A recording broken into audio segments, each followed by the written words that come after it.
नमस्कार,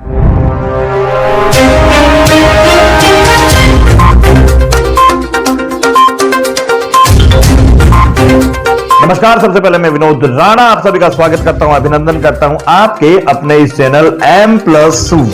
लीजिए पेश है आज के समाचार की हेडलाइन। 69 साल बाद एयर इंडिया की नई उड़ान। एयर इंडिया 7 दशक बाद फिर टाटा का हिस्सा बनी। ऐतिहासिक उड़ान में स्वागत है। दरअसल कल यानी 27 जनवरी को एयर इंडिया को टाटा समूह को सौंपे जाने की प्रक्रिया समाप्त हो गई है।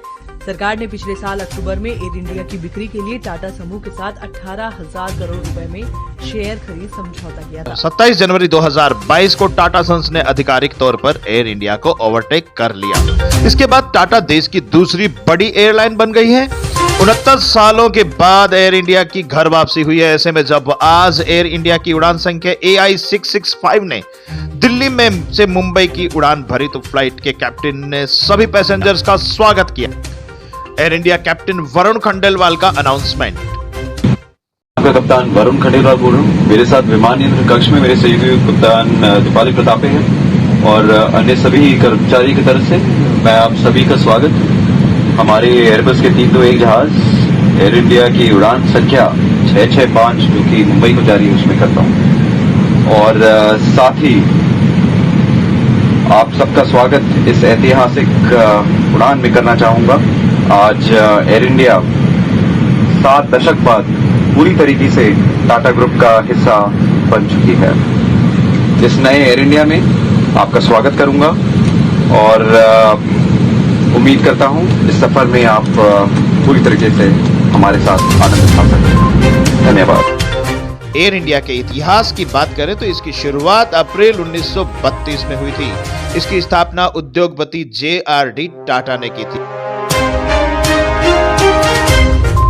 उस वक्त इसका नाम टाटा एयरलाइंस हुआ करता था। JRD टाटा ने महज 15 साल की उम्र में 1919 में पहली बार शौकिया तौर पर हवाई जहाज उड़ाया था, लेकिन शौक जुनून बन गया और JRD टाटा ने अपना पायलट का लाइसेंस ले लिया।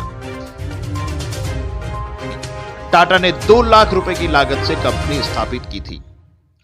एयर इंडिया की पहली कॉमर्शियल उड़ान 15 अक्टूबर 1932 को भरी गई थी। तब सिर्फ सिंगल इंजन वाला हेवीलैंड पसमोथ हवाई जहाज था जो अहमदाबाद कराची के रास्ते मुंबई गया था। प्लेन में उस वक्त एक भी यात्री नहीं था, बल्कि 25 किलो चिट्ठियां थी। चिट्ठियों को लंदन से इंपीरियल एयरवेज से कराची लाया गया था। यह एयरवेज ब्रिटेन का राजसी विमान था। इसके बाद साल 1933 में टाटा एयरलाइंस ने यात्रियों को लेकर पहली उड़ान भरी। दूसरे विश्व युद्ध के बाद इंडिया से सामान्य फ्लाइट शुरू की गई और तब इसका नाम एयर इंडिया रखा गया। इसे सार्वजनिक क्षेत्र की कंपनी बनाया गया। साल 1947 में आजादी के बाद एक नेशनल एयरलाइंस की जरूरत थी। भारत सरकार ने इसमें 49% हिस्सेदारी ली। इसके बाद 1953 में भारत सरकार ने एयर कारपोरेशन एक्ट पास किया और टाटा समूह से इस कंपनी में ज्यादातर हिस्सेदारी खरीद ली। इस तरह यह पूरी तरह से सरकारी कंपनी बन गई। 70 साल बाद आज एयर इंडिया की घर वापसी हो रही है। केंद्र सरकार गुरुवार को एयर इंडिया को टाटा ग्रुप को सौंपेगी। सरकार ने अक्टूबर 2021 में एयर इंडिया की 100% हिस्सेदारी टाटा को बेच दी थी। आज के एक्सप्लेनर में जानेंगे कि एयर इंडिया का चार्ज टाटा के हाथों में जाने से कौन से बदलाव होंगे और क्या एयर इंडिया 70,000 करोड़ के घाटे से उबर पाएगी। टाटा ने अधिग्रहण के साथ ही एयर इंडिया के ऑपरेशन में बदलाव शुरू कर दिए हैं। इसके तहत मुंबई से 4 शहरों की एयर इंडिया की उड़ानों में इनहैंस्ड मील सर्विस यानी उन्नत भोजन सेवा शुरू की है। हालांकि अभी तुरंत एयर इंडिया की फ्लाइट टाटा के बैनर के तले नहीं उड़ेगी। ऐसे आने वाले कुछ दिनों में होने की संभावना है। रिपोर्ट्स के मुताबिक टाटा अपने सभी एयरलाइन बिजनेस को मर्ज करके उसे एक कंपनी बना सकती है। के साथ डील के तहत टाटा ग्रुप को एयर इंडिया और एयर इंडिया एक्सप्रेस का पूरा मालिकाना हक मिलेगा। इसके अलावा टाटा के पास पहले ही एयर एशिया और विस्तारा एयरलाइंस की अधिकांश हिस्सेदारी है। तीनों कंपनियों को एक कंपनी बनाने से खर्च घटने और कमाई बढ़ने का अनुमान लगाया जा रहा है। टाटा समूह परफेक्शन के लिए जाना जाता है। ऐसे में एयर इंडिया के कामकाज में आने वाले महीनों में उसकी छाप देखने को मिल सकती है।